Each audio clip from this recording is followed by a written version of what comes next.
True fall horror stories for a cold October night. The crisp October wind howled through the barren trees, swirling dried leaves into the air and filling the night with an eerie rustling. In the small, forgotten town of Hollow Creek, autumn was more than a change of seasons. It was a time when the past and present blurred, and the veil between the living and the dead thinned. The townsfolk knew it well, though they rarely spoke of it. The real horror stories weren't whispered around campfires.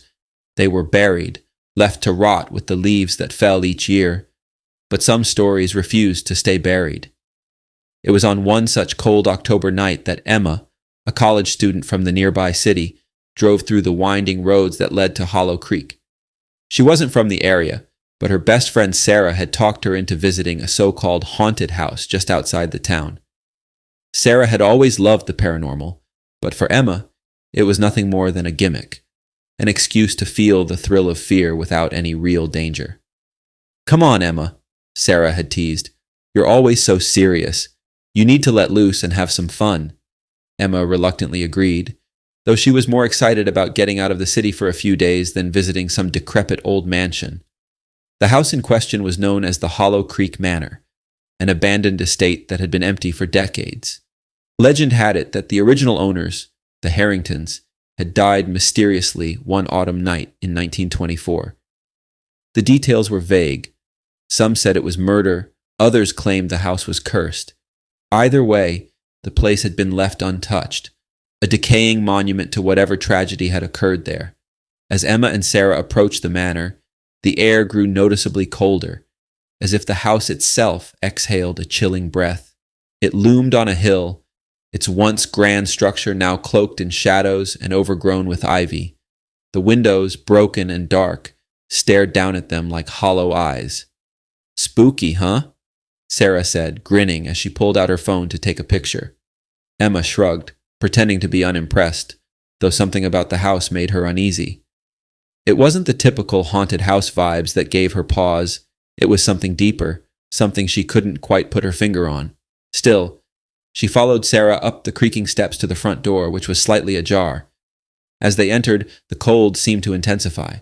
The interior was worse than Emma had imagined, peeling wallpaper, broken furniture, and a layer of dust thick enough to suggest no one had been there for years. The air was stale, and the faint scent of mildew clung to everything. "We'll just stay for a bit," Sarah said, her voice echoing in the emptiness. "Get a feel for the place, you know? Maybe snap a few pics, see if anything weird shows up." Emma wasn't so sure anymore. The silence was oppressive, and the longer they stood there, the more she felt like they weren't alone. She brushed off the thought, telling herself it was just the atmosphere messing with her mind. They wandered from room to room, Sarah enthusiastically exploring while Emma stayed close behind. It wasn't until they reached the upstairs that things started to get strange. As they stepped into what appeared to be a bedroom, the temperature dropped even further, and Emma's breath came out in visible puffs. The room was completely intact, unlike the rest of the house. A four-poster bed stood in the center, made up with crisp white linens that looked untouched by time. A vanity sat in the corner, its mirror still pristine, reflecting the dim light from their flashlights. Sarah, undeterred, moved toward the bed. "This must have been the master bedroom," she said, running her hand along the fabric. "It's weird, though.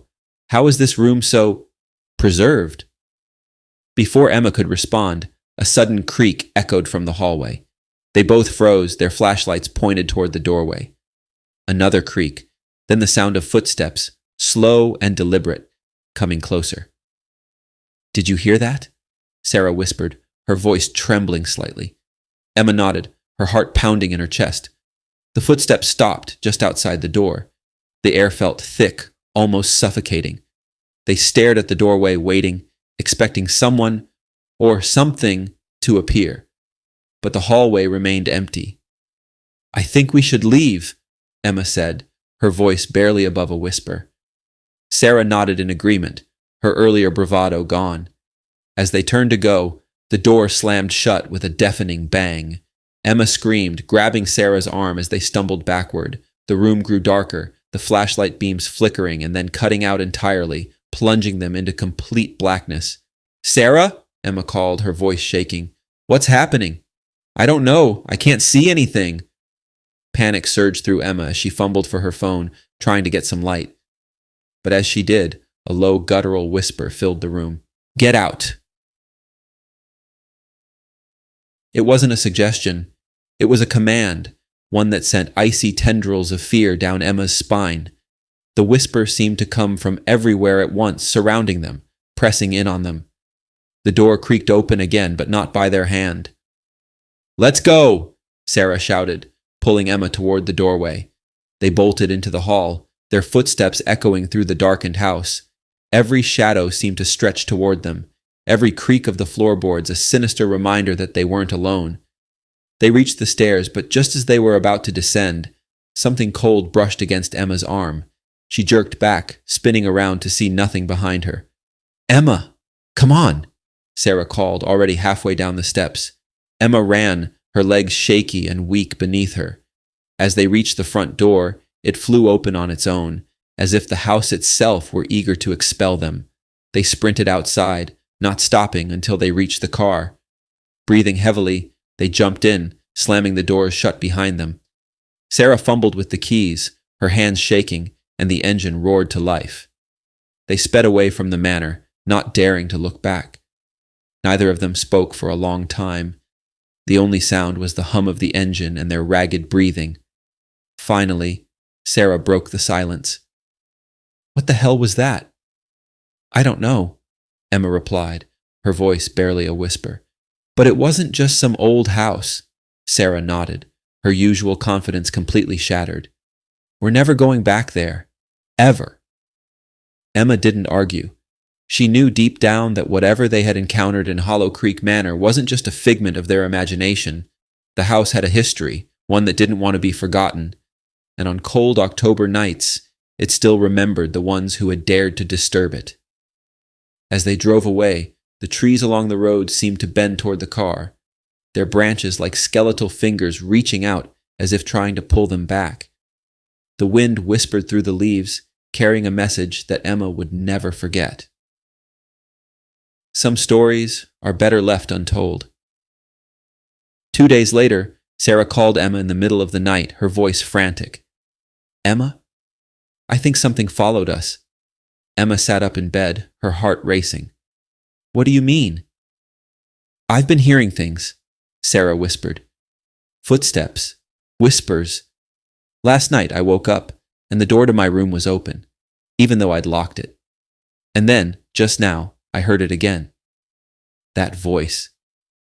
Emma felt a chill crawl up her spine. You need to leave. Get out of your house, now. But before Sarah could respond, the call cut out, replaced by the same whisper Emma had heard in the manor. Get out. The line went dead. Emma stared at her phone, her hands trembling. She knew without a doubt that the horror they had experienced in that house wasn't over, and this time it wasn't confined to Hollow Creek Manor. It had followed them. The end.